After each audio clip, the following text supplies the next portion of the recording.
Quando as mãos da minha netinha começaram a desenhar figuras sem rosto, com aquelas mãos azuis enormes, algo dentro de mim gelou como as águas profundas do rio Amazonas. Naquele instante, o mesmo instinto que me fez sobreviver na mata quando me perdi aos 9 anos gritou: tem coisa errada acontecendo na creche. Os médicos não acreditaram. A diretora riu da velha caipira, mas o que ninguém sabia era que os desenhos infantis carregavam um segredo sombrio que ia explodir e mudar para sempre a vida de dezenas de crianças. Nunca imaginei que aos 76 anos eu enfrentaria o maior monstro da minha vida. Um monstro real, de carne e osso, com unhas pintadas de azul e um jaleco branco. Era um fim de tarde abafado quando o telefone tocou com uma notícia que mudaria tudo. Já estava com um chá de camomila na mão quando escutei a voz da minha filha do outro lado, tremendo que nem folha de jambeiro no vento forte. Mãe, tem algo muito errado com a Cecília. Ela rasgou todos os desenhos dela hoje, tá chorando sem parar e não quer ir para a creche amanhã. Foi como se o mundo parasse de girar ali mesmo. Os desenhos. Sempre foram os desenhos que mostraram a verdade, desde que o mundo é mundo. Só que a verdade que eles iam revelar dessa vez era muito mais sombria do que eu podia imaginar. Me chamo Zuleika Bergamasco, tenho 76 anos e nasci nas beiradas do rio em Parintins, lá no Amazonas, onde as águas contam mais história que a gente. Vivi meus dias entre o sobe e desce das marés, vendo as canoas passarem carregadas de esperança, igualzinho à vida, que a gente nunca sabe se vai encher ou vazar. Hoje moro longe da minha terra, mas ela nunca saiu de dentro de mim.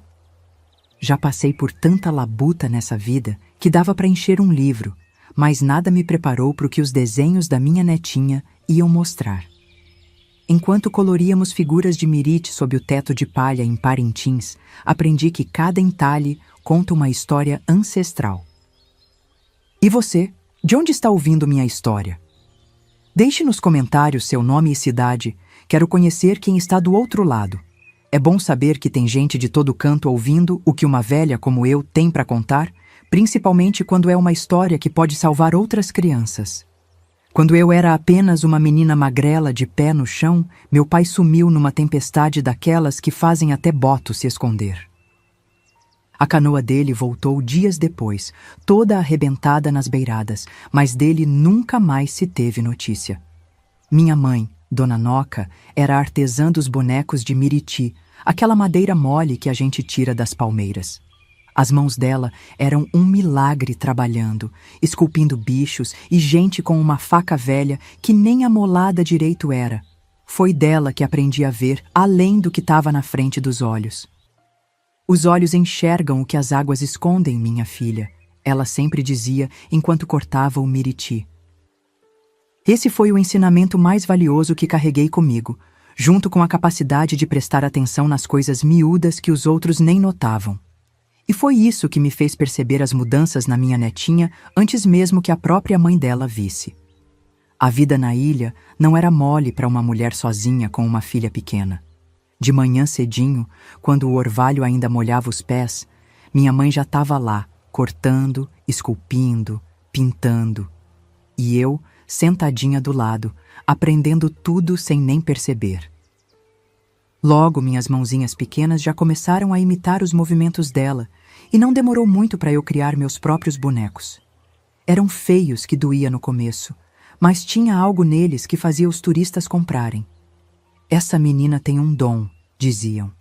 Eu não sabia que era dom, achava que era só vontade de ajudar minha mãe e botar comida na mesa.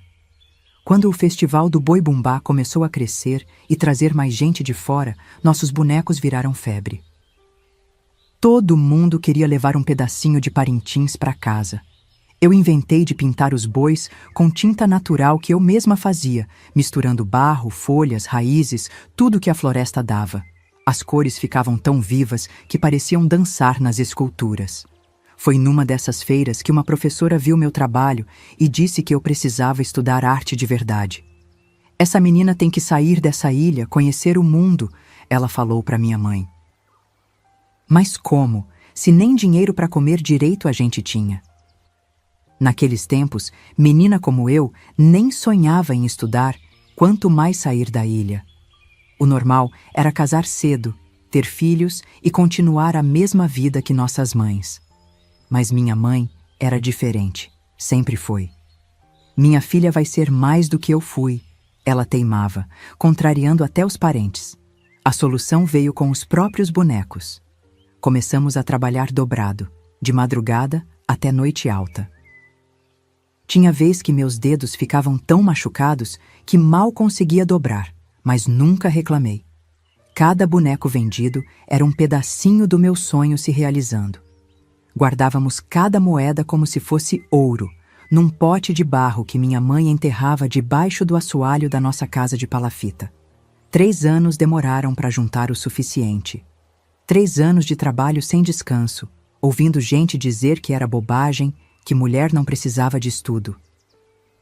Quando finalmente consegui sair da ilha para estudar na capital, levei comigo 2 coisas: um baú pequeno com roupas e o olhar treinado de quem consegue ver além da superfície. Esse olhar que minha mãe me ensinou foi o que me fez ser professora de artes depois, saber enxergar o talento escondido até nos alunos mais difíceis. E foi esse mesmo olhar que me fez perceber, tantos anos depois, o que os desenhos da minha netinha Cecília estavam querendo me dizer. Quando nos mudamos para a cidade grande, depois que me aposentei, pensei que tinha deixado para trás a vida dura.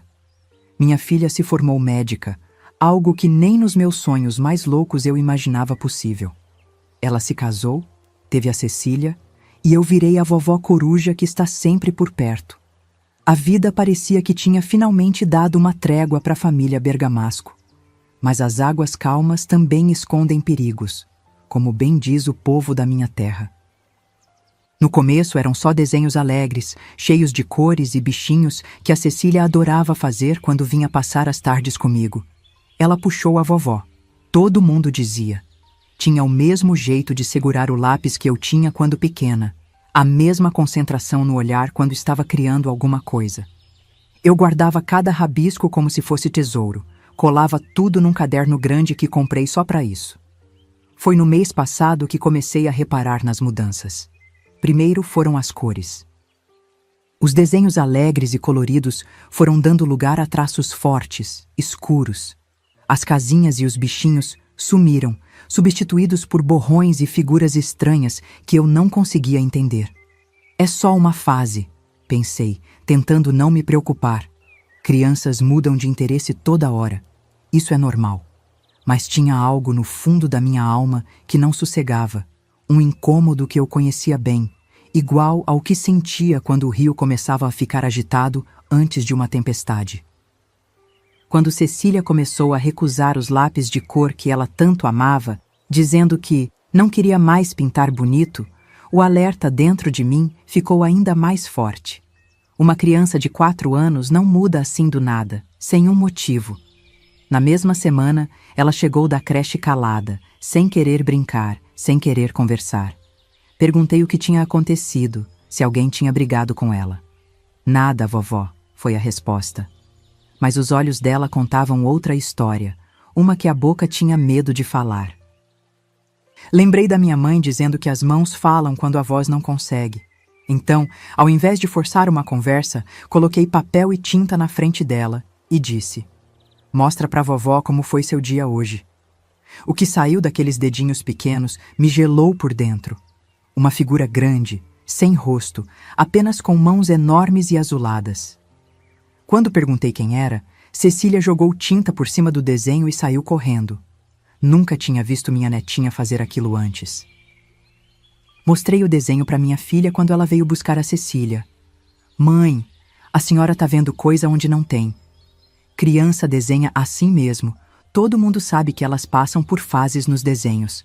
Não começa com essa superstição da ilha, por favor." As palavras dela me doeram, mas não mais do que a preocupação que eu sentia. Minha filha cresceu na cidade grande, estudou em escola boa, virou médica. Às vezes acho que ela esqueceu um pouco das nossas raízes, daquele saber antigo que vem da observação, da conexão com o que não se fala. mas se sente. Decidi ficar mais atenta. Comecei a reparar em tudo. Como Cecília reagia quando falavam da creche, o jeito como ela abraçava as bonecas agora, como se quisesse protegê-las de algo. Uma tarde, enquanto brincávamos na sala, ela de repente parou, olhou para o relógio e começou a chorar. "Não quero ir tomar banho", gritou, mesmo não sendo hora de banho nenhum. Foi aí que comecei a juntar os pedaços do quebra-cabeça. A gota d'água veio naquela tarde do telefonema. Minha filha finalmente começou a ver o que eu já tinha notado. Cecília não só estava diferente, estava assustada. Tinha rasgado todos os desenhos que fizera na escola e se recusava a voltar para lá no dia seguinte.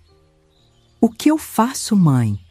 Minha filha perguntou, a voz agora reconhecendo que havia algo sério acontecendo. "Traga ela aqui amanhã", respondi. "Vou fazer o que minha mãe fazia quando as palavras não conseguiam sair. Vou deixar as mãos dela contarem a história." Aquela noite não dormi. Fiquei revirando na cama, lembrando de cada mudança no comportamento da minha netinha, cada sinal que agora parecia tão óbvio. Como professora de artes que fui por quase 40 anos, já tinha visto desenhos revelarem segredos que as crianças não conseguiam contar. Mas nunca pensei que precisaria usar esse conhecimento com minha própria neta. O rio da vida às vezes nos leva por corredeiras que a gente não esperava enfrentar de novo. Na manhã seguinte, prepararei tudo. Tirei as fibras de miriti que guardava numa caixa especial. Aquelas que trazia de Parintins sempre que voltava para visitar. Preparei as tintas naturais como minha mãe me ensinou, arrumei o espaço da sala como se fosse uma pequena oficina. Quando Cecília chegou, os olhos dela brilharam por um segundo ao ver tudo aquilo, antes de voltarem a ficar opacos, distantes. Algo ou alguém estava roubando a luz da minha netinha, e eu ia descobrir quem. Mas espera lá. Antes de ir direto para o desfecho, preciso contar como foi que percebi que tinha algo muito errado acontecendo com minha netinha. Tudo começou quando minha filha Mariana conseguiu uma vaga de médica num hospital grande na cidade. Ela ficava o dia todo fora, então combinamos que a Cecília ficaria comigo todas as tardes depois da creche. Era um arranjo perfeito. A menina adorava ficar com a vovó e eu tinha mais tempo com ela do que jamais tive com minha própria filha quando pequena. No começo, nossas tardes eram pura alegria.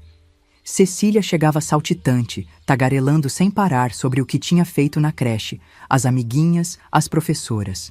Tinha uma facilidade com as mãos que me lembrava muito da minha mãe. Adorava fazer aquelas mandalas coloridas, sabe? Passava horas escolhendo cada cor, caprichando em cada detalhe.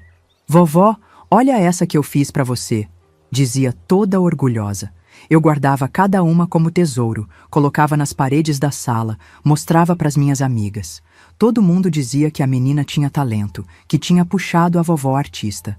Foi no finalzinho de março, logo depois do aniversário dela de 4 anos, que comecei a notar as primeiras mudanças. Não foi nada brusco, sabe?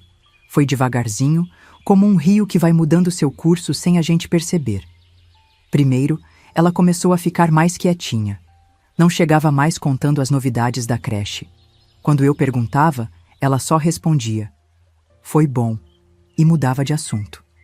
Pensei que fosse cansaço, que ela estava crescendo e ficando mais reservada, essas coisas que as crianças passam.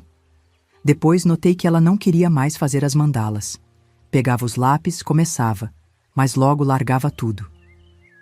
"Não tô com vontade hoje, vovó", dizia com uma vozinha que não parecia dela. Até aí, também não me preocupei muito. Criança muda de interesse toda hora, isso é normal. Mas aí veio o negócio de rasgar os papéis. Isso sim me chamou a atenção. Ela desenhava, olhava para o desenho com uma cara estranha e começava a puxar as pontas, rasgando devagarinho, como se tivesse com medo do que tinha feito. Um dia, sentei do ladinho dela e perguntei com jeitinho: "Meu anjinho, por que você está rasgando seu desenho tão bonito?" Ela ficou parada, olhando para o papel e falou baixinho: "Tá feio, vovó." "Feio como, minha linda? Tá colorido, tá caprichado." Foi aí que ela me olhou com aqueles olhinhos que pareciam ter envelhecido de repente. A tia disse que tá feio, que eu não sei fazer direito. Aquilo acendeu um alerta dentro de mim. Que tia era essa que falava assim com uma criança de 4 anos? Na creche dela sempre diziam que incentivavam a criatividade, que não existia certo ou errado na hora de desenhar. Tentei perguntar mais, mas Cecília já tinha fechado a porteira da conversa.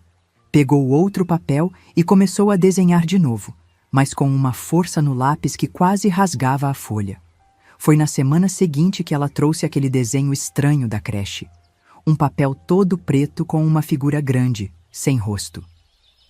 Só tinha as mãos, enormes, pintadas de azul forte. Quando perguntei o que era aquilo, ela desviou o olhar.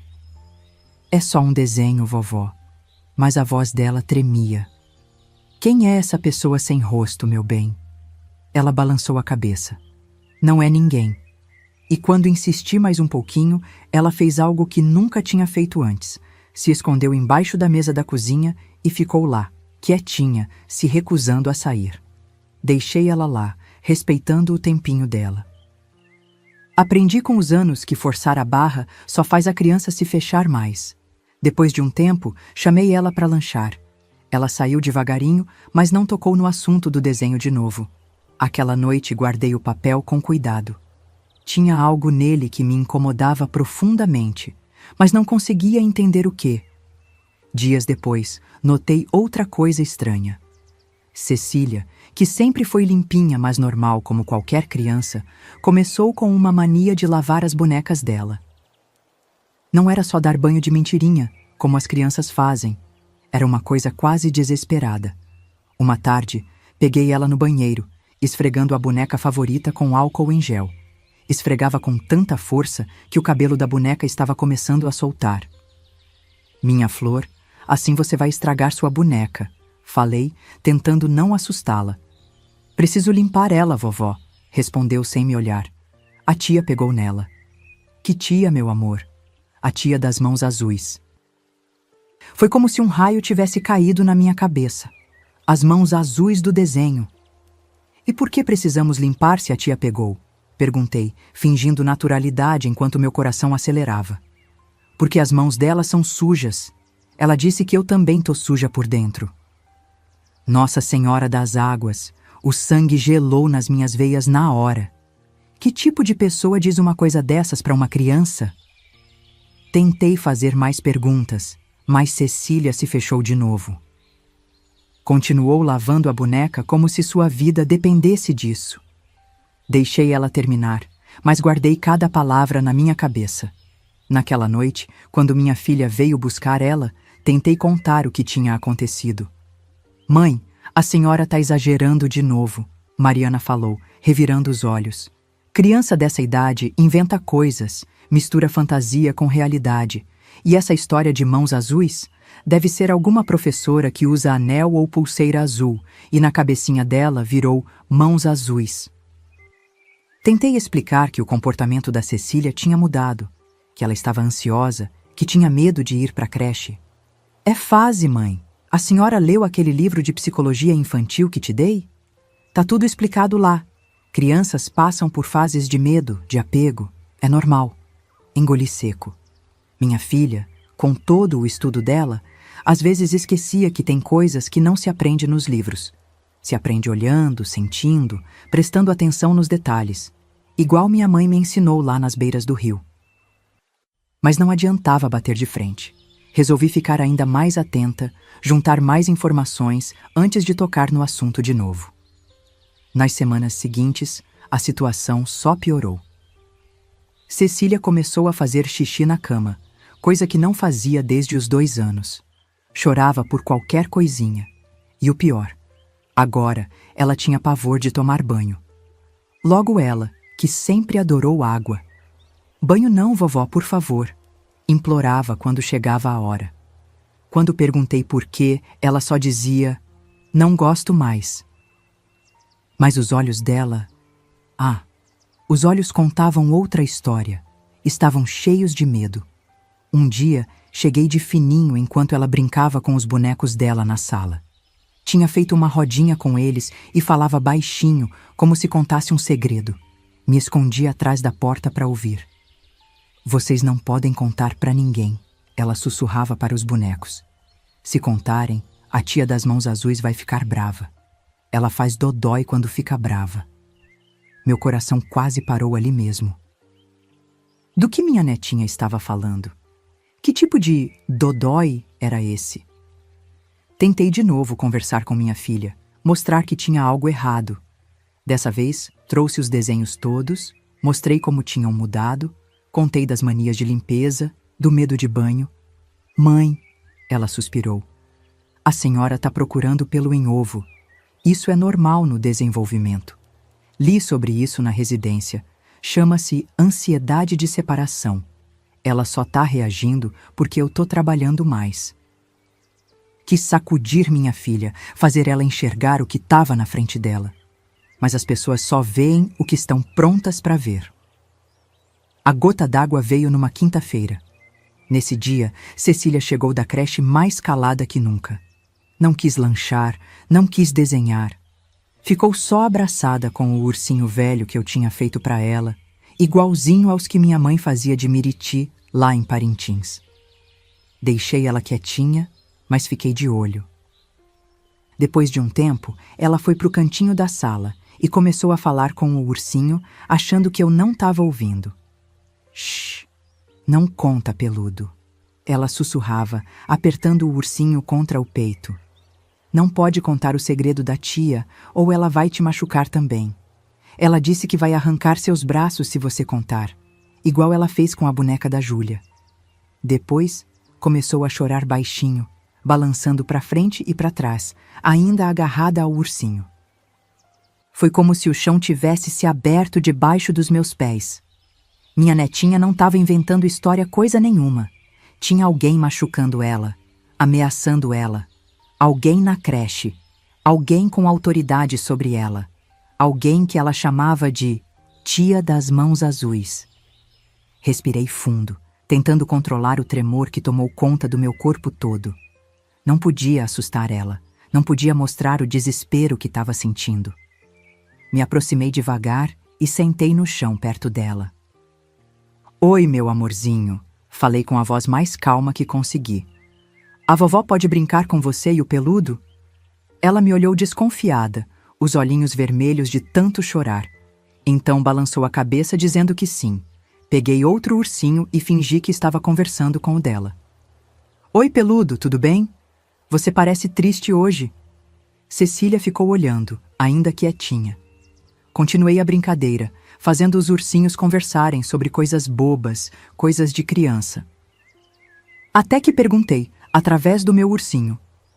Peludo, alguém tá fazendo você ficar triste? Vi os olhinhos de Cecília se arregalarem. Ela apertou mais o ursinho contra o peito. Ninguém, respondeu com a vozinha do peludo. Tem certeza?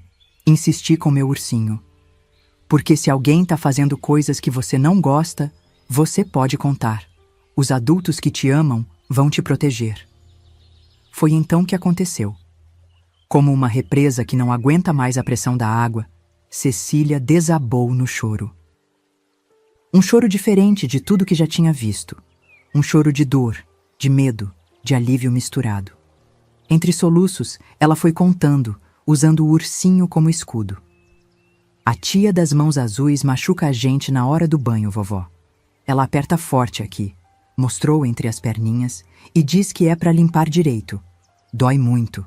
E ela diz que se a gente contar para alguém, vai machucar mais, vai machucar os brinquedos da gente, vai fazer a mamãe e o papai ficarem doentes. Naquele momento, senti o frio que só avós sentem quando algo ameaça seus netinhos. Se esta história está tocando você, considere apoiar o canal Vovós do Brasil, com uma contribuição pelo Valeu Demais do YouTube. É só clicar no botão de doação abaixo do vídeo, escolher o valor que seu coração mandar, e isso nos ajudará a continuar compartilhando histórias reais de avós como eu, dando voz às nossas experiências e sabedoria. Cada contribuição permite que mais histórias como essa cheguem a quem precisa ouvir. Tive que fazer força para não mostrar o horror que senti. Abracei minha netinha com toda a força, mas com todo o cuidado do mundo também. Meu amor, você é muito corajosa de contar para a vovó. E o peludo também. Vocês não fizeram nada de errado. Nada mesmo. E a tia não pode machucar vocês, nem a mamãe, nem o papai.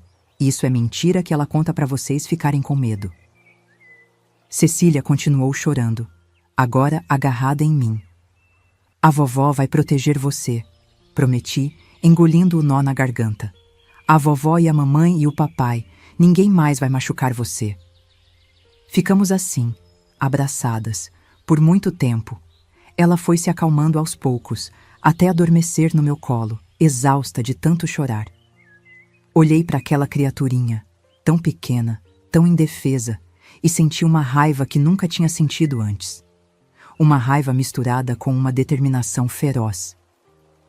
Quem quer que fosse essa tia das mãos azuis, ia se ver comigo. Quando minha filha chegou para buscar Cecília, a menina ainda dormia. Levei Mariana para a cozinha e contei tudo, palavra por palavra. Dessa vez, não deixei ela me interromper com teorias de livro. Falei firme, como só uma mãe ou avó sabe falar quando é sério. Isso não é fase, não é ansiedade de separação, não é imaginação fértil. É abuso, Mariana. Sua filha está sendo abusada na creche e a gente precisa agir agora. Vi o rosto da minha filha ir perdendo a cor enquanto eu falava. Os olhos dela se encheram de lágrimas, primeiro de choque, depois de culpa. Mãe, eu não percebi. Como pude não perceber? Segurei as mãos dela com força. Não é hora de se culpar, é hora de proteger a Cecília. Amanhã mesmo a gente vai nessa creche entender quem é essa tia das mãos azuis e o que está acontecendo lá. Naquela noite, não consegui pregar o olho. Ficava lembrando de cada sinalzinho que a Cecília tinha dado, cada mudança de comportamento. Como pude não juntar as peças antes? Mas o pior era imaginar o que minha netinha tinha passado, sozinha, assustada, sem saber a quem recorrer. Quantas outras crianças estavam passando pelo mesmo? A raiva dentro de mim crescia igual enchente de inverno. De madrugada, tive uma ideia. Lembrei das técnicas que usava com meus alunos quando era professora. Crianças pequenas nem sempre conseguem contar as coisas com palavras, mas os desenhos não mentem. Decidi que, antes de irmos à creche, ia fazer uma coisa. Ia dar a Cecília uma forma de mostrar exatamente o que tinha acontecido, sem precisar falar, se ela não quisesse. Levantei bem cedinho e preparei o material. Separei papéis, lápis de todas as cores, tintas e até um pouco de argila que guardava para trabalhos especiais. Depois, peguei uma caixa grande de papelão que tinha guardado no armário e transformei numa espécie de teatrinho de fantoches, como fazia nas aulas de arte. E fiz alguns fantoches simples, uma menininha, uma mulher, um homem, um cachorrinho. Ferramentas para que Cecília pudesse contar sua história do jeito dela. Quando minha filha chegou com Cecília de manhã, como tínhamos combinado, a pequena ainda estava quietinha, assustada. Mariana tinha conversado com ela, explicado que hoje não ia para a creche, que ia ficar com a vovó. Mas não tinha forçado ela a contar nada de novo, como pedi. Assim que elas chegaram, mostrei minha surpresa. Olha o que a vovó fez, Ceci, falei animada, mostrando o teatrinho e os fantoches. Os olhinhos dela brilharam um pouquinho, a primeira luz que via neles em semanas. Vamos brincar de contar histórias hoje? Você pode usar os fantoches para contar qualquer história que quiser. Histórias felizes, histórias tristes, histórias assustadoras. O que você quiser. E sabe o que é melhor? Essas histórias são mágicas. Elas ajudam a gente a não ter mais medo. Minha filha me olhou com os olhos marejados, entendendo o que eu estava fazendo. Dei uma piscadinha para ela, pedindo confiança. Eu sabia o que estava fazendo. Tinha trabalhado com crianças pequenas por quase 40 anos. Sabia como dar voz a quem ainda não consegue falar sobre coisas difíceis. Posso ficar e assistir? Mariana perguntou para Cecília. A menina pensou um pouco e fez que sim com a cabeça. Então nos sentamos as três na sala com o teatrinho no meio. Quem vai começar a história? Perguntei. A vovó ou você? Cecília hesitou, depois apontou para mim. A vovó começa. Peguei o fantoche da menininha e comecei uma história simples, sobre uma criança que adorava brincar e desenhar. Cecília me observava com atenção. Depois de um tempinho, ofereci o fantoche para ela. Quer continuar a história? Ela pegou, ainda um pouco insegura, mas logo estava movendo o fantoche, fazendo a vozinha da personagem. E então, como eu esperava, a história começou a mudar. Depois daquele dia com os fantoches, sabia que precisava fazer muito mais para ajudar minha netinha a se curar. Ver Cecília usando os bonecos para mostrar o que tinha acontecido na creche foi de partir o coração. Minha filha chorou tanto que pensei que ia desabar ali mesmo. Mas não era hora de desmoronar. Era hora de ser forte como as mulheres da minha família sempre foram. Vou tirar férias do hospital, Mariana decidiu, enxugando as lágrimas. Vou ficar com a Cecília o tempo todo. Não, respondi firme. Você precisa trabalhar, filha.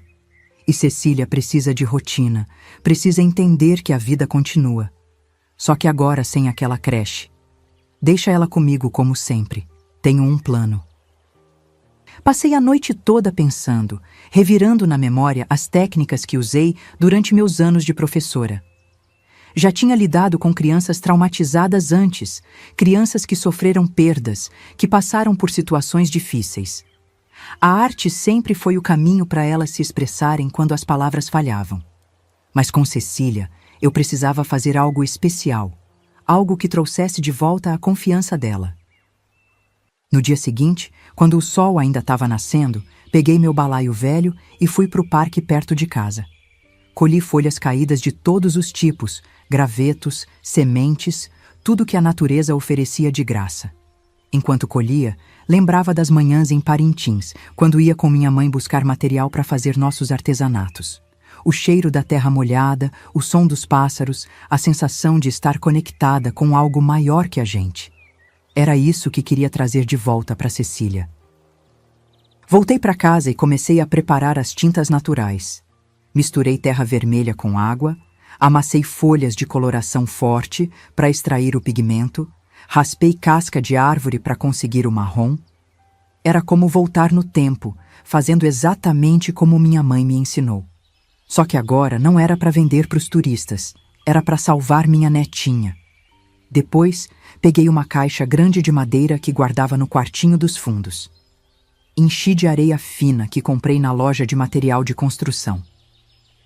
Arrumei tudo na varanda dos fundos, onde a luz do sol entrava gostosa pela manhã. Foi ali que criei o que chamei de caixa de areia mágica. Na minha terra, os pajés usavam areia para contar histórias antigas, desenhando e apagando, mostrando como a vida é um ciclo que sempre se renova. Quando Cecília chegou, os olhinhos dela brilharam ao ver a caixa de areia. "O que é isso, vovó?" perguntou, ainda com aquela vozinha meio triste, mas já com uma pontinha de curiosidade. "É nossa caixa mágica", expliquei. "Nela a gente pode desenhar o que quiser, contar histórias e depois, zup, a gente apaga tudo e começa de novo. Igual a vida, que sempre nos dá chances novas." Mostrei para ela como desenhar na areia com os dedinhos, com pauzinhos, com conchinhas que tinha guardado das minhas viagens à praia. Ela começou tímida, fazendo só uns rabiscos, mas logo estava envolvida, desenhando flores, bichinhos, o céu com nuvens. "Sabe o que é mais legal dessa caixa?" falei enquanto observava ela brincar. "Se você fizer um desenho que não gosta, é só passar a mão e começar de novo. Nada é para sempre na caixa mágica." Nos primeiros dias, Cecília só fazia desenhos simples, seguros. Não tocava no assunto da creche, da tia das mãos azuis. E estava tudo bem. Eu sabia que ela ia falar quando estivesse pronta. Enquanto isso, preparei mais coisas. Fiz um caderninho especial com folhas grossas, de fibra natural, costuradas com linha de algodão. Forrei a capa com folhas secas em um desenho que lembrava os padrões que minha mãe fazia lá em Parintins. "Olha só o que a vovó fez para você", mostrei o caderno para ela numa tarde. É um caderno mágico, Tudo que você desenhar aqui dentro fica protegido pelo espírito da floresta. Ela passou a mãozinha pela capa, sentindo a textura das folhas. Que bonito, vovó. Na minha terra, a gente fazia esses cadernos para guardar histórias importantes. Histórias que não podiam ser esquecidas. Ela folheou o caderno em branco, pensativa. Posso desenhar qualquer coisa aqui? Qualquer coisa, meu bem. Coisas felizes, coisas tristes, coisas que te dão medo. O caderno guarda tudo e transforma o medo em coragem. Ela sorriu de leve, o primeiro sorriso verdadeiro em semanas. Enquanto Cecília se aproximava cada vez mais das nossas ferramentas mágicas, como eu chamava, fui fazendo mais pesquisa. Vasculhei na internet, em livros antigos, liguei para amigas que ainda viviam no Amazonas. Queria entender as técnicas de contação de histórias que os povos da floresta usavam para ajudar crianças a lidar com traumas, com medos.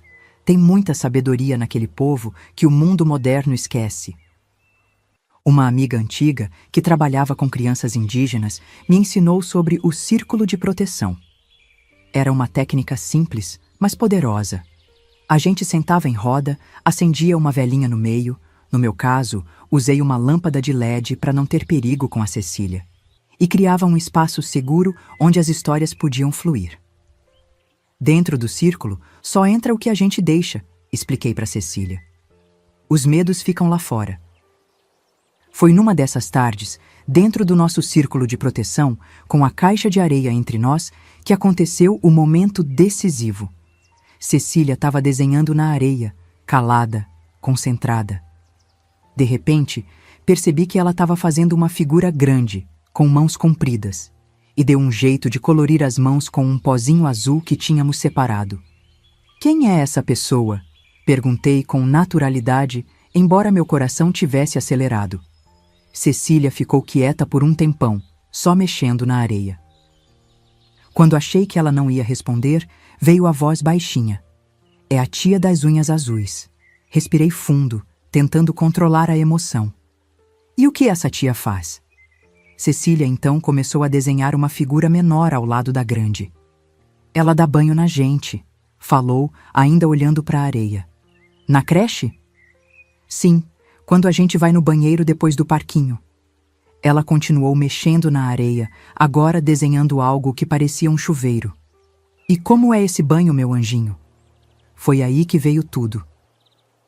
Como se a areia tivesse aberto uma porteira dentro dela. Ela machuca a gente aqui, apontou entre as perninhas no desenho. Diz que tem que limpar muito, muito forte, que a gente é sujo por dentro. Meu sangue ferveu, mas mantive a calma no rosto. E dói? Dói muito, vovó. E ela tem as unhas compridas, pintadas de azul. Nesse momento, tudo fez sentido. Não eram mãos azuis, eram unhas azuis. Uma funcionária da creche, provavelmente encarregada de dar banho nas crianças, estava abusando delas com a desculpa de limpeza. Ela faz isso com outras crianças também? Perguntei com cuidado. Cecília fez que sim com a cabeça. Com a Júlia, com o Pedro, com a Aninha, com todo mundo do grupo pequeno. Você é muito corajosa de contar isso para a vovó, falei, segurando as lágrimas. Muito, muito corajosa. A vovó promete que essa tia não vai machucar você nunca mais. Nem você, nem seus amiguinhos. Cecília então fez algo que me surpreendeu. Passou a mão na areia, apagando o desenho todo. Ela vai embora? Perguntou com uma esperança na voz que quase me quebrou em 1000 pedaços. Vai, meu amor. A vovó vai fazer ela ir embora. Aquela noite, depois que Cecília dormiu, contei tudo para minha filha. Mostrei o caderno onde tinha anotado cada palavra, cada desenho, com data e hora. Precisamos de provas, expliquei. E precisamos saber se tem mais crianças passando por isso. Mariana, que já tinha feito a denúncia na delegacia, concordou. Como vamos descobrir sem assustar as outras famílias? Me deixa cuidar disso, falei. Conheço um jeito. No dia seguinte, peguei meu celular e liguei para cada mãe e pai da turma da Cecília. Inventei que estava organizando uma festinha surpresa para o aniversário da professora titular. Podemos nos encontrar no parquinho perto da creche para planejar? Sugeri. Quase todos toparam. No encontro, levei bolo e café. Comecei falando da tal festa, mas logo mudei de assunto. Sabe, tenho notado minha neta um pouco diferente ultimamente. Vocês perceberam algo com seus filhos? Foi como abrir uma comporta. Uma mãe comentou que a filha tinha voltado a fazer xixi na cama. Outra falou que o filho agora tinha pavor de tomar banho. Um pai disse que a menina dele tinha pesadelos com uma mulher de mãos grandes. Sem acusar ninguém diretamente, fui conduzindo a conversa. Notaram alguma funcionária nova na creche? Alguém que cuida das crianças na hora do banho? Foi aí que uma mãe falou. Tem aquela auxiliar nova, a que usa sempre esmalte azul cintilante. Meu filho comentou que não gosta dela. Olhares se cruzaram.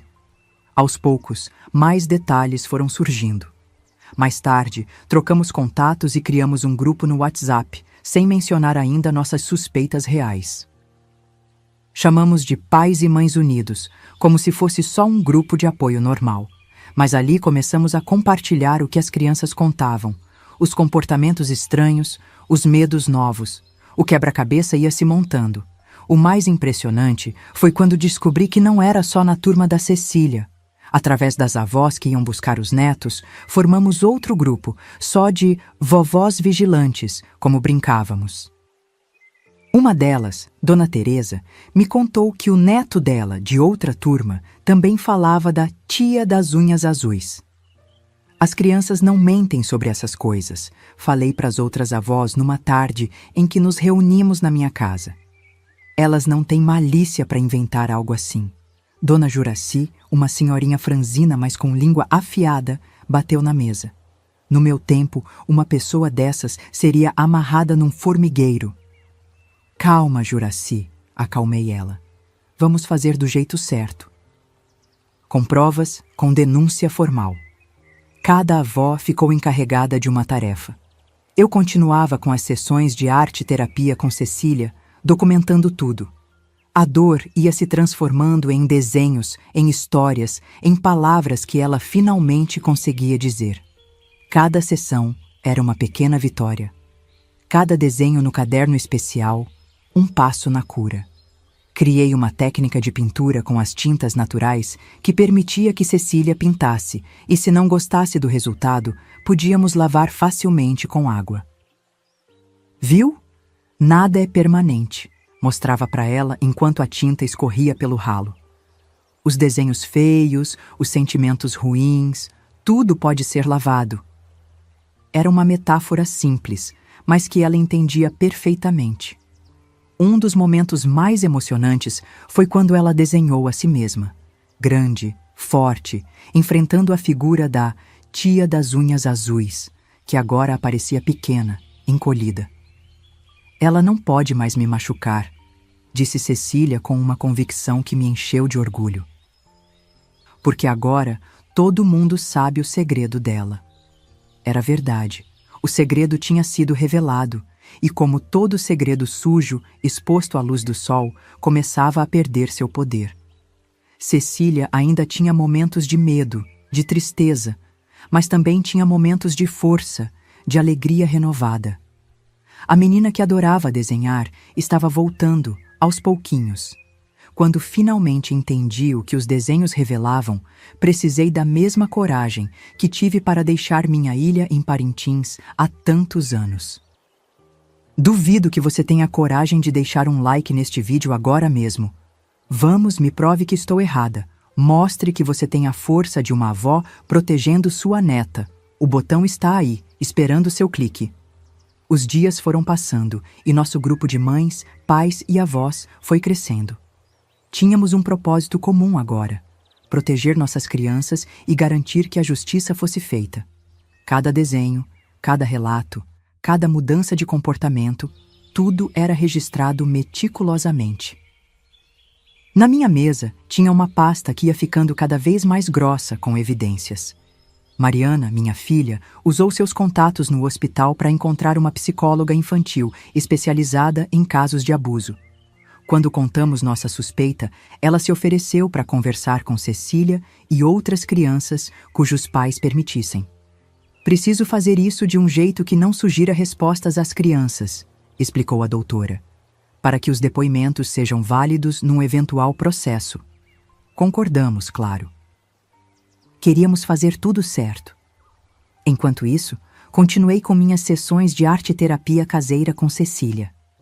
Cada dia ela se soltava mais, contava mais detalhes. A dor ia saindo nas cores, nas formas, nas histórias que inventávamos juntas com os fantoches. Um dia ela me surpreendeu. Estávamos na varanda com a caixa de areia entre nós quando ela desenhou uma figura que parecia uma mulher com um grande sol ao redor. "Quem é?" perguntei curiosa. "É a vovó", respondeu com um sorrisinho. "A vovó que espanta o monstro de unhas azuis." Engoli o nó na garganta. "E esse sol em volta?" "Não é sol não, vovó boba." Ela riu. "É o poder da vovó, o poder que vem lá do rio." Não segurei as lágrimas. Minha netinha tinha entendido.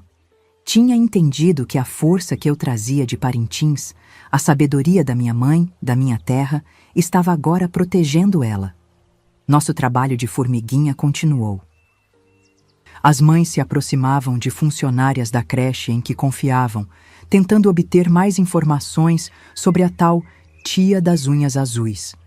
Descobrimos que seu nome era Débora, que tinha entrado na creche há cerca de 6 meses como auxiliar e que era responsável pelos banhos e trocas de roupa das crianças mais novas. Ela já trabalhou em outra creche antes, contou uma das mães que conseguiu essa informação com a secretária. Saiu de lá meio às pressas, pelo que entendi. Isso acendeu outro alerta. Será que já tinha feito o mesmo em outro lugar? Será que tinha saído antes que descobrissem? No nosso grupo das vovós vigilantes, decidimos investigar mais. Dona Juraci, que tinha um sobrinho advogado, conseguiu descobrir que a tal Débora realmente tinha trabalhado em outra creche em um bairro distante e que saiu de lá após desentendimentos com os pais, segundo constava na ficha dela. Outro detalhe importante surgiu quando uma das mães, durante uma reunião de rotina na creche, reparou que a auxiliar Débora usava sempre um jaleco com mangas compridas, mesmo nos dias mais quentes. "Pode não significar nada", comentou no nosso grupo, "mas achei estranho. Foi a Dona Teresa que conectou os pontos. Meu neto falou que a tia das unhas azuis tem desenhos no braço. Será que são tatuagens que ela esconde com as mangas compridas?" Logo outras crianças confirmaram. A tia das unhas azuis tinha desenhos de bicho nos braços. Cada peça de informação era cuidadosamente anotada e acrescentada ao nosso dossiê. Cada desenho de Cecília e das outras crianças era datado e guardado. Cada mudança de comportamento documentada. Estávamos criando um caso sólido, passo a passo, formiga por formiga. Em casa, continuava meu trabalho com Cecília. Além da caixa de areia e das tintas naturais, trouxe outra técnica da minha terra, a contação de histórias em roda. Convidei algumas amiguinhas dela, com a permissão dos pais que já estavam no nosso grupo, e começamos a fazer rodas de história na varanda de casa. "Hoje vamos contar a história da menina que enfrentou o jacaré", anunciava, sentada no centro da roda. As crianças ouviam fascinadas, enquanto eu narrava histórias do folclore amazônico, sempre com uma mensagem de coragem, de superação do medo. Aos poucos, introduzindo elementos que ajudassem elas a processar o que tinham vivido. E a menina disse para o jacaré: "Você não pode mais me assustar, porque agora eu sei o seu segredo." As crianças batiam palmas empolgadas. E então, com naturalidade, perguntava: "Vocês têm algum segredo que querem contar pra gente hoje?" No início, ficavam tímidas. Mas, com o tempo, em um ambiente seguro, foram se abrindo. Foi numa dessas rodas que a amiguinha Júlia, citada por Cecília antes, confirmou a história. "A tia das unhas azuis faz dodói na gente", disse baixinho. "E diz que é nosso segredo." As outras crianças concordaram com a cabeça. Tinha chegado a hora de agir mais diretamente. Numa noite de sexta-feira, reuni todas as provas que tínhamos juntado, os desenhos, os depoimentos das crianças transcritos cuidadosamente, as anotações sobre mudanças de comportamento, as informações sobre a funcionária Débora. Coloquei tudo numa pasta verde, a cor da esperança e da floresta que me criou. Acho que temos o suficiente, falei para minha filha enquanto revisávamos os documentos. Na segunda-feira, vamos falar com a diretora da creche. Mariana concordou, um misto de determinação e tristeza no olhar. Como alguém pode fazer mal a crianças tão pequenas, mãe? Não consigo entender. Balancei a cabeça também sem entender. Tem gente com escuridão na alma, filha. Mas para cada pessoa assim, existem muitas com luz. É por isso que vamos vencer. Porque somos mais, muito mais. Naquela noite, dormi com a pasta verde debaixo do travesseiro, como se quisesse proteger cada prova, cada pedacinho da verdade que as crianças corajosamente tinham compartilhado. Sonhei com o rio de Parintins, com minha mãe esculpindo bonecos de Miriti, com a força das mulheres da minha terra. As águas levam embora o que não presta, dizia minha mãe. E eu sabia que chegara a hora de deixar as águas da justiça fazerem seu trabalho. Segunda-feira seria um dia decisivo. Um dia em que a verdade finalmente viria à tona. Na segunda-feira, acordei com o sol ainda querendo nascer. Preparei um café forte, daqueles que a gente faz lá no norte, com o pó coado no pano. Precisava estar bem desperta para enfrentar o que vinha pela frente. Vesti minha saia mais bonita, feita de algodão estampado com flores da Amazônia, e coloquei no pescoço o colar de sementes que minha mãe me deu antes de eu sair de Parintins. Era como levar um pedacinho da força dela comigo. Tem certeza que não quer que eu vá junto? Minha filha perguntou quando veio tomar café comigo antes de irmos para a creche. Ela tinha tirado o dia de folga do hospital para estar disponível. Não, filha, vou primeiro sozinha com as outras avós.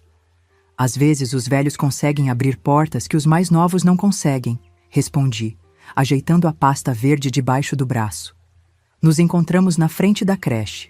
Eu, Dona Teresa, Dona Juraci e Dona Clélia, a avó do pequeno Pedro. 4 senhoras de cabelos brancos, cada uma carregando sua pasta com as provas que tínhamos juntado.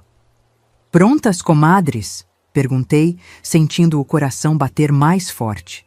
Elas concordaram com a cabeça, sérias, determinadas. A gente sabia que não ia ser fácil. Pedimos para falar com a diretora, Dona Marta.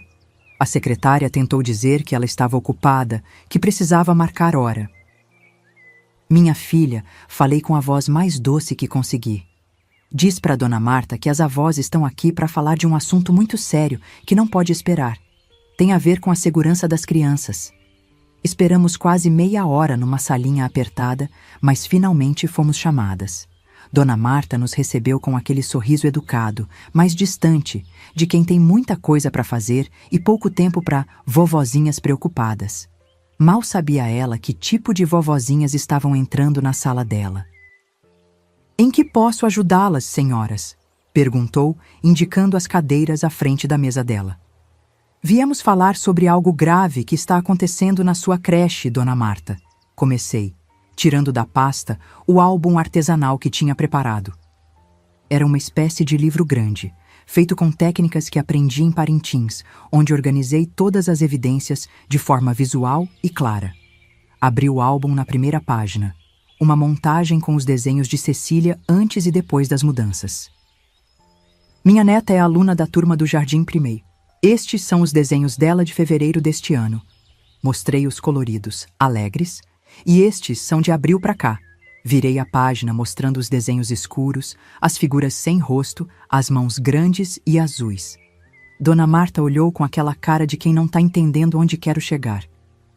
"Senhora Zuleika, crianças mudam o estilo de desenho conforme crescem. Isso é normal no desenvolvimento infantil." Sorri pacientemente. "Sei disso, Dona Marta. Fui professora de artes por quase 40 anos. Mas não é só o estilo que mudou, é o conteúdo." Continuei virando as páginas, mostrando os desenhos de outras crianças que tínhamos coletado, as transcrições das histórias que elas contaram nas nossas rodas, as anotações sobre mudanças de comportamento. Todas essas crianças falam da mesma pessoa, uma funcionária que chamam de tia das unhas azuis, que machuca elas durante o banho. Foi aí que o sorriso de Dona Marta sumiu de vez. Senhora Zuleika, isso é uma acusação muito séria, ela disse, fechando o álbum com força. Crianças dessa idade têm muita imaginação, inventam histórias, misturam fantasia com realidade, especialmente crianças, como posso dizer, criativas, como sua neta. E todas inventam a mesma história, Dona Marta? Dona Juraci interrompeu, com aquele jeito direto dela. Todas falam da mesma funcionária com as mesmas palavras? Todas desenvolvem medo de banho ao mesmo tempo? Todas voltam a fazer xixi na cama depois de anos sem acidentes? A diretora ajeitou os óculos, visivelmente desconfortável. O que exatamente as senhoras estão sugerindo? E quem seria essa funcionária? Temos protocolos muito rígidos aqui. Foi então que mostrei a última página do álbum, um desenho feito por Cecília, onde aparecia claramente uma mulher de jaleco com unhas enormes pintadas de azul, junto com um retrato falado que montamos a partir das descrições das crianças. Essa funcionária se chama Débora. Trabalha na turma do Jardim Ipímeo como auxiliar há cerca de 6 meses. Sempre usa esmalte azul cintilante e tem tatuagens nos braços, que esconde com mangas compridas. Vi o rosto de Dona Marta empalidecer. Ela sabia exatamente de quem estávamos falando. Senhoras, estão fazendo acusações gravíssimas, sem nenhuma prova concreta. Desenhos infantis não são provas. Histórias de crianças de 4 anos não são confiáveis. Por isso viemos propor uma solução. Falei calmamente, embora por dentro estivesse fervendo. Na minha terra, os pescadores têm uma técnica de vigília. Quando suspeitam que tem alguém roubando as redes durante a noite, eles montam um sistema de observação discreto. Em vez de confrontar diretamente, observam e documentam. A diretora franziu a testa, sem entender onde eu queria chegar. O que a senhora está sugerindo? Câmeras, Dona Marta. Câmeras nas áreas comuns da creche, no corredor que leva ao banheiro, na porta do banheiro. Nada que invada a privacidade das crianças, mas que registre quem entra e sai com elas, quanto tempo ficam lá dentro, em que estado saem de lá. Ela começou a balançar a cabeça negativamente. Isso é um absurdo. Não temos orçamento para isso. E seria uma violação da confiança entre a instituição e os funcionários. E a confiança entre a instituição e as famílias? Perguntou Dona Teresa, que até então tinha ficado quieta. O que vale mais? Se não tem nada errado acontecendo, as câmeras só vão provar isso, a não ser que a senhora tenha algo a esconder. Passamos quase 2 horas naquela sala. A cada argumento da diretora, tínhamos uma resposta. A cada tentativa de nos desqualificar, mostrávamos mais evidências. Isso é coisa de senhora antiquada interferindo em métodos modernos de educação. Ela chegou a dizer, quando falei que crianças daquela idade nem deveriam tomar banho na creche sem supervisão adequada. Se ser antiquada é me preocupar com a segurança das crianças, então sou antiquada com muito orgulho, respondi, mantendo a calma. No fundo, sabia que ela estava acuada. Nossa organização, nossa determinação, nossa quantidade de evidências, tudo isso a pegou de surpresa. Finalmente, depois de muita insistência, Dona Marta cedeu. Vou levar a questão ao conselho da creche, disse derrotada, mas não posso prometer nada. E peço que não espalhem essas acusações, pois podem ser difamatórias se não forem provadas. Quando saímos da sala, nos entreolhamos com um misto de alívio e preocupação. Ela vai tentar abafar o caso, sussurrou Dona Clélia. Claro que vai, concordei. Por isso já demos entrada numa denúncia formal na Delegacia de Proteção à Criança e temos cópias de tudo que mostramos a ela. Agora é esperar e ficar de olho. Não precisamos esperar muito. No dia seguinte, fomos surpreendidas por uma ligação da secretária da creche, convocando uma reunião de emergência com os pais do Jardim Primeiro. Quando chegamos lá, a sala estava cheia. Dona Marta parecia ter envelhecido 10 anos em um dia. Após as preocupações levantadas por algumas avós, ela começou sem nos olhar diretamente. Decidimos fazer uma investigação interna. Descobrimos que a funcionária Débora omitiu informações importantes quando foi contratada. Ela saiu da creche anterior, após acusações similares, que foram abafadas com um acordo. Um murmúrio percorreu a sala. Os pais se entreolharam chocados. Continuei observando a diretora, que parecia escolher as palavras com muito cuidado. Ela não está mais trabalhando conosco desde hoje.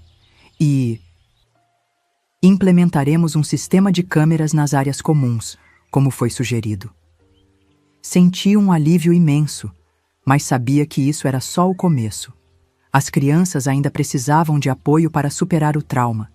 As famílias precisavam de orientação sobre como lidar com a situação, e a justiça precisava ser feita completamente.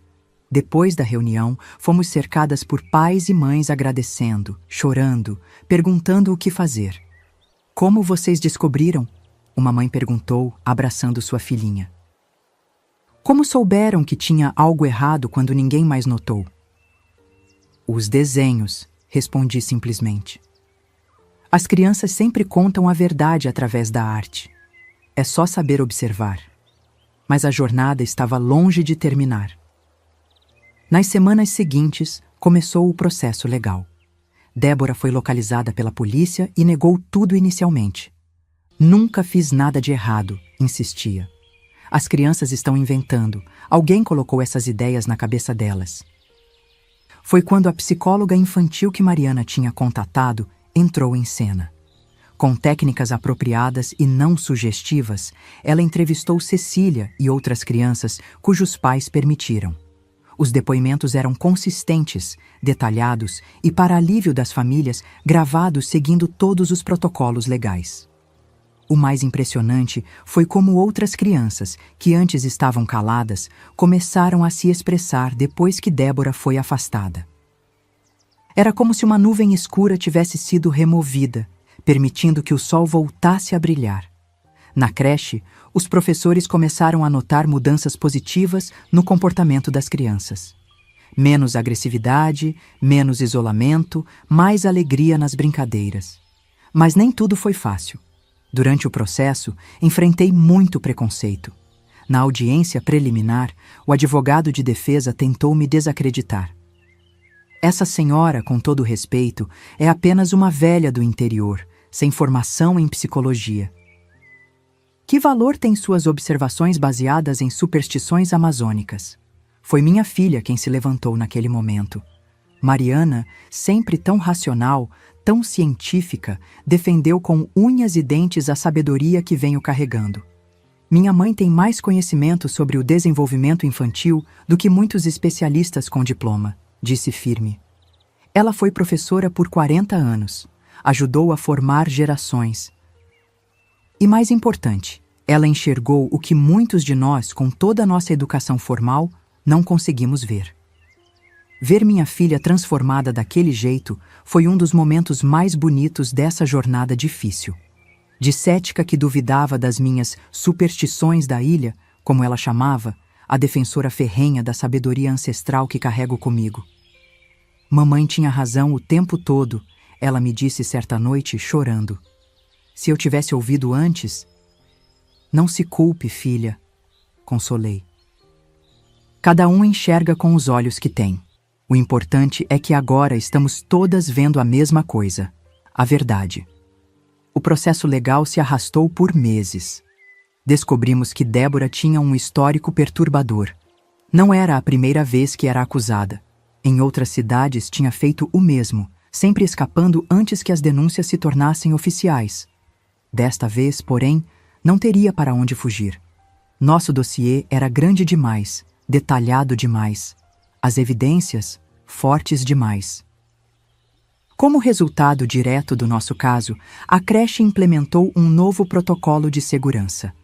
Além das câmeras, agora havia sempre 2 funcionárias presentes durante os momentos de higiene. As janelas das salas de banho foram modificadas para ter visibilidade de fora, sem comprometer a privacidade das crianças. E o mais importante, a checagem de antecedentes dos funcionários se tornou muito mais rigorosa. A senhora fez uma grande diferença, o promotor me disse depois de uma das audiências. Não só para as crianças dessa creche, mas para muitas outras. Este caso está criando um precedente importante. Sorri, pensando na minha mãe, lá em Parintins, esculpindo seus bonecos de Miriti. Não fui só eu. Foi a força de todas as mulheres que vieram antes de mim. A força que atravessa o rio, que passa de mãe para filha, que nunca se apaga. De volta em casa, continuei com as sessões de arte com Cecília e as outras crianças. Aos poucos, os desenhos foram ficando coloridos novamente. As histórias, mais alegres, as risadas, mais frequentes. A cura é um processo lento, mas estava acontecendo diante dos meus olhos. Vovó, olha o que eu fiz. Cecília me mostrou um desenho novo. Era uma figura grande que ocupava quase toda a folha. Uma mulher de cabelos brancos com um sol ao redor e muitas crianças em volta. É a vovó guerreira, explicou com aquele sorriso que tinha desaparecido por tanto tempo, que protege todas as crianças com a magia da areia e das tintas. Abracei minha netinha com força, sentindo as lágrimas quentes escorrer pelo rosto enrugado. Tínhamos conseguido. Não só proteger as crianças, mas devolver a elas algo precioso que quase foi roubado. A capacidade de confiar, de se expressar, de ser simplesmente criança. Quando confrontei a diretora com minhas suspeitas, ela me chamou de senhora antiquada, interferindo em métodos modernos de educação. Alguns pais sugeriram que minha criação no interior me fazia ver problemas onde não existiam. Você acha que fiz errado em confiar na sabedoria que trouxe de Parintins, mesmo quando a cidade grande zombava de mim? O que você teria feito no meu lugar quando todos diziam que eu estava exagerando? A vitória na justiça veio quase 1 ano depois do início de tudo. Débora foi condenada, não poderia mais trabalhar com crianças. As famílias receberam indenização da creche por negligência na contratação. Mas a maior vitória não estava nos papéis legais ou no dinheiro. Estava nos olhos das crianças, que voltaram a brilhar. Na celebração que fizemos no final do processo, reunimos todas as famílias envolvidas. Num gesto simbólico, queimamos os desenhos escuros, os registros do trauma. Não para esquecer o que aconteceu, mas para transformar a dor em algo novo. Das cinzas fizemos tinta. E com essa tinta, pintamos um grande painel colorido, com as mãozinhas de todas as crianças. Vovó, a gente venceu o monstro! Cecília falou enquanto pressionava sua mãozinha cheia de tinta no painel. Vencemos, meu amor, respondi, colocando minha mão bem maior ao lado da dela. E sabe por quê? Porque algumas coisas são mais fortes que o medo. O amor é mais forte. A verdade é mais forte.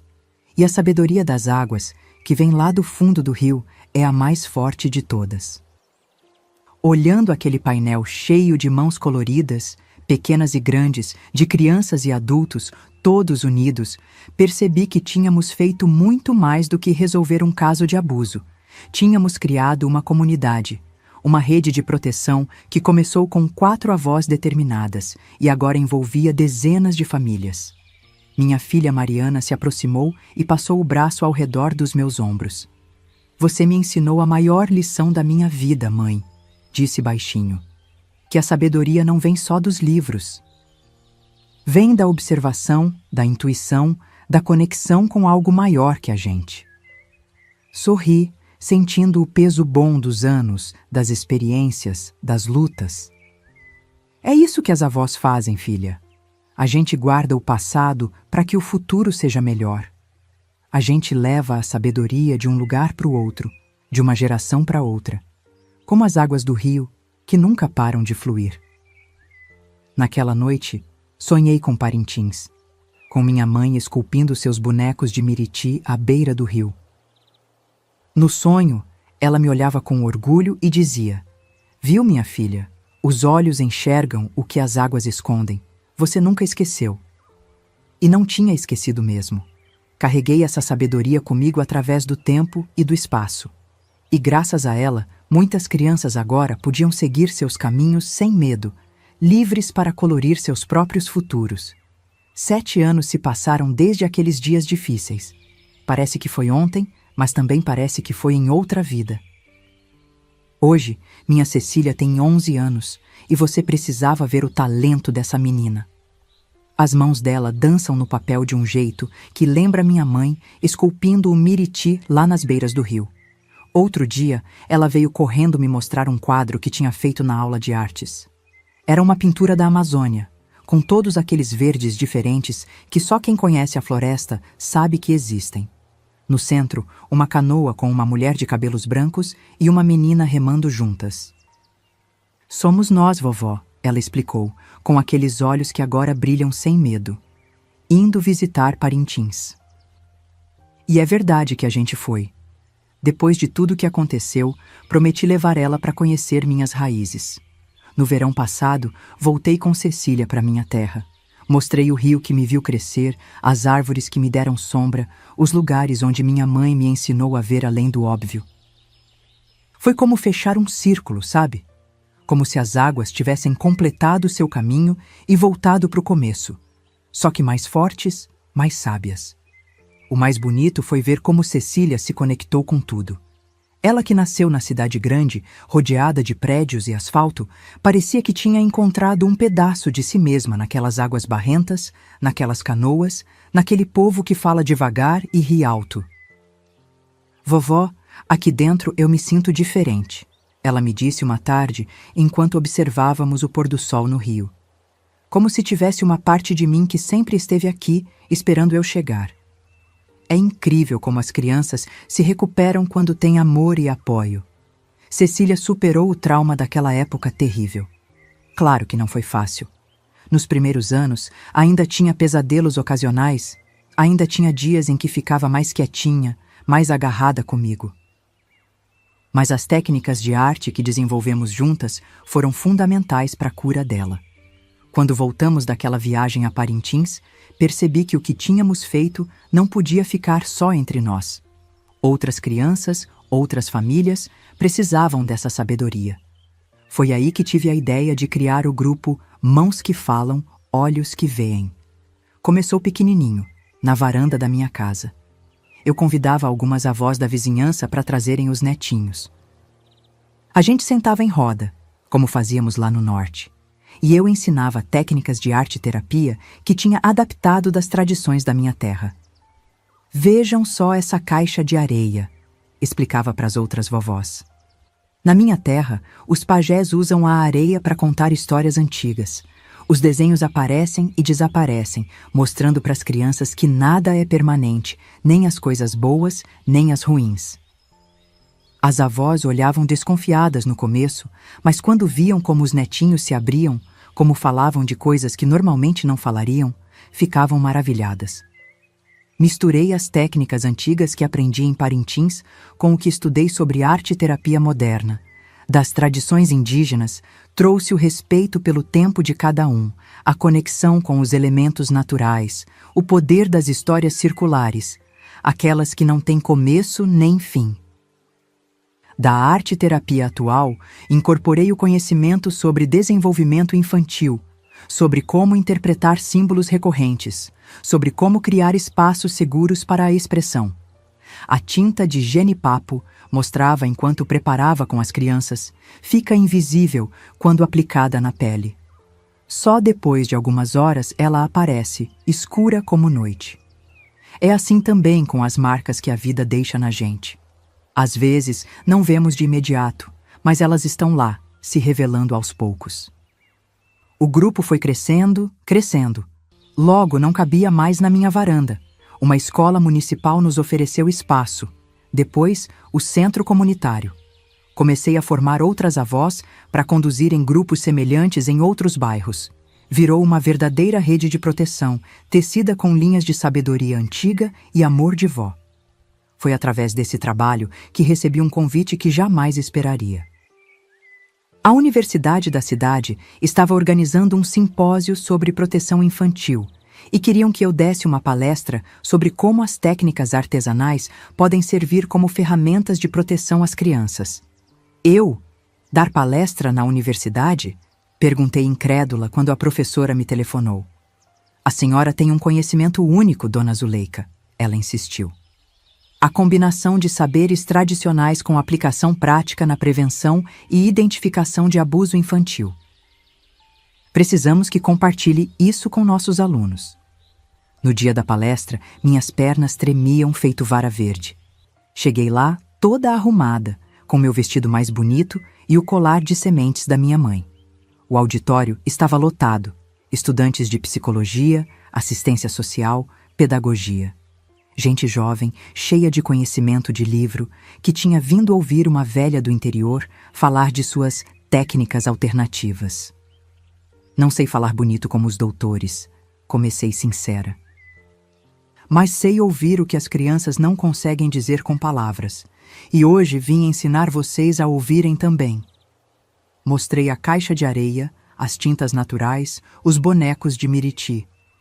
Expliquei como cada ferramenta funcionava, os sinais que devemos procurar nos desenhos infantis, como criar um espaço seguro para que as crianças se expressem livremente.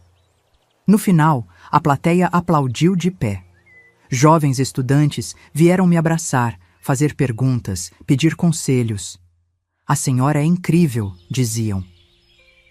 E eu só pensava na minha mãe, em como ela ficaria orgulhosa de ver sua filha levando a sabedoria do povo ribeirinho para as salas da universidade. Minha filha Mariana estava lá, na primeira fila, com os olhos marejados de orgulho. Nossa relação mudou completamente depois de tudo que aconteceu.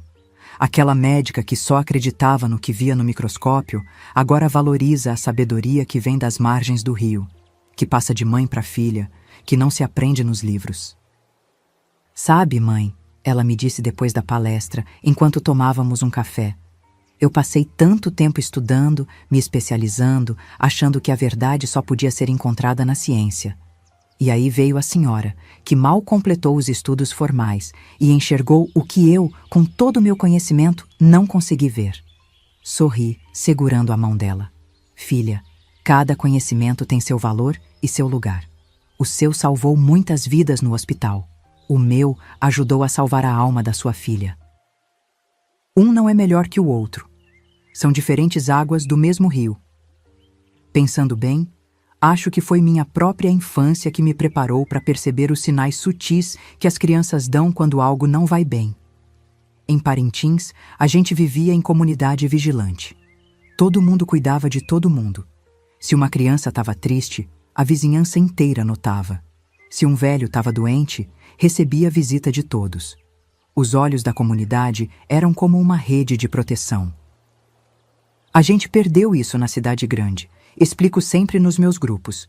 Perdemos a capacidade de enxergar além das nossas próprias preocupações, de ver quando uma criança está pedindo socorro sem usar palavras, de notar quando algo mudou num desenho, num olhar, num gesto. O momento que mais me emocionou nesses últimos anos foi quando Cecília, com seus 11 anos recém-completados, me disse o que quer ser quando crescer. Estávamos sentadas na beira do rio, durante nossa segunda visita a Parintins. Vovó, quero estudar antropologia e arte-terapia. Ela falou com aquela certeza que só criança tem. Quero ajudar outras crianças como a senhora me ajudou. Quero entender os desenhos delas, as histórias que elas não conseguem contar. Tive que segurar as lágrimas. Minha netinha não só tinha superado o próprio trauma, tinha transformado a dor em propósito. A semente que plantei sem querer estava dando frutos mais bonitos do que eu jamais poderia imaginar. Outro projeto especial que desenvolvemos foi o dos móveis de Miriti. Durante o processo de cura de Cecília, guardei todos os desenhos que ela fez. Os escuros do início, os coloridos da recuperação. Um dia, tive a ideia de transformar esses desenhos em pequenas esculturas de Miriti, como as que minha mãe fazia. Vamos dar forma tridimensional às suas emoções, propus a Cecília, já maiorzinha. Ensinei ela a esculpir a madeira macia, a dar forma aos personagens dos desenhos. Depois, penduramos tudo num grande móbile que ficou no quarto dela. Olha só, mostrei quando terminamos. Até as figuras escuras, quando balançam com o vento, parecem estar dançando. É assim com nossas memórias difíceis também. Elas não somem, mas podem virar uma dança. A ideia dos móveis se espalhou. Logo estávamos fazendo oficinas onde avós e netos criavam juntos suas próprias histórias suspensas. Era lindo de ver. As mãos enrugadas trabalhando lado a lado com as mãozinhas pequenas. A sabedoria antiga se misturando com a energia nova. Nas reuniões com outras avós, sempre faço questão de enfatizar a importância dos conhecimentos tradicionais. Não deixem que a cidade grande, com suas buzinas e pressa, faça vocês esquecerem o que aprenderam com suas mães e avós, digo com firmeza. Aquelas mulheres sabiam coisas que nenhum livro ensina. Sobre a terra, sobre as plantas, sobre o coração humano. Esses saberes são tesouros que precisamos passar adiante. As avós da cidade, no começo desconfiadas, foram se abrindo. Começaram a compartilhar suas próprias tradições, receitas, remédios caseiros, cantigas, técnicas de artesanato. Nosso grupo virou uma verdadeira colcha de retalhos cultural, onde cada uma contribuía com os fios da sua história. A avó não é só para fazer bolo e cuidar quando os pais saem. Costumo dizer nas palestras que agora dou regularmente. A avó é guardiã de memória, é ponte entre mundos, é olho que enxerga o invisível. Numa sociedade que corre tanto, somos nós que ainda sabemos o valor de sentar, observar e escutar. Hoje, aos 83 anos, me sinto realizada ao ver o que conseguimos construir a partir daquela dor. O que começou com o trauma da minha netinha virou um movimento que já ajudou centenas de famílias. Crianças que sofreram abuso, que passaram por perdas, que enfrentam dificuldades, todas encontram acolhimento nos nossos grupos de arte-terapia. Toda segunda-feira me sento na varanda com minhas amigas avós e ensino a elas como transformar desenhos infantis em ferramentas de comunicação e cura. Olhem além do óbvio, oriento enquanto analisamos juntas um desenho trazido por uma delas. Vejam as cores escolhidas, a pressão do lápis, o que está no centro e o que está nas bordas. Tudo isso conta uma história. As técnicas que desenvolvi ao longo desses anos agora estão registradas num livro simples, artesanal, que distribuímos gratuitamente. Mãos que Falam, um guia de arte-terapia para avós. Tem ilustrações da própria Cecília e reúne saberes ancestrais com dicas práticas sobre como criar espaços seguros para a expressão infantil. O trabalho continua crescendo. Recentemente, fomos convidadas a levar o projeto para escolas públicas. Agora temos um grupo de avós voluntárias que visitam escolas regularmente, criando espaços de arte e escuta para crianças que precisam. É como se tivéssemos recriado na cidade grande aquela rede de proteção comunitária que existia naturalmente em Parintins. A arte salva, digo sempre no final das minhas palestras. Salvou a mim, quando era uma menina pobre na beira do rio. Salvou minha netinha, quando ela não tinha palavras para dizer o horror que vivia. E pode salvar muitas outras crianças, se tivermos olhos para ver e coração para escutar. O mobile de Miriti, que fizemos com os desenhos de Cecília, agora está no centro comunitário, onde todos podem ver. É um símbolo do nosso trabalho. Mostra como a dor pode se transformar em beleza quando encontra o caminho certo para se expressar. Vovó, posso te perguntar uma coisa? Cecília me perguntou outro dia, enquanto me ajudava a preparar materiais para uma oficina. O que, meu bem? A senhora tem medo de morrer?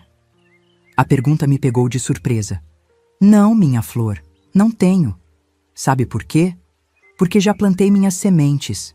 Já passei adiante o que aprendi, como o rio de Parintins, que continua fluindo mesmo depois que a gente não está mais lá para ver. Ela sorriu, satisfeita com a resposta. E continuou cortando os retalhos de tecido que usaríamos na oficina do dia seguinte. Observei aquelas mãos pequenas, mas já tão habilidosas, e senti uma paz profunda. O círculo estava completo. O conhecimento que minha mãe passou para mim, eu passei para minha filha e neta, e elas passarão adiante, como as águas do rio, que nunca param de correr.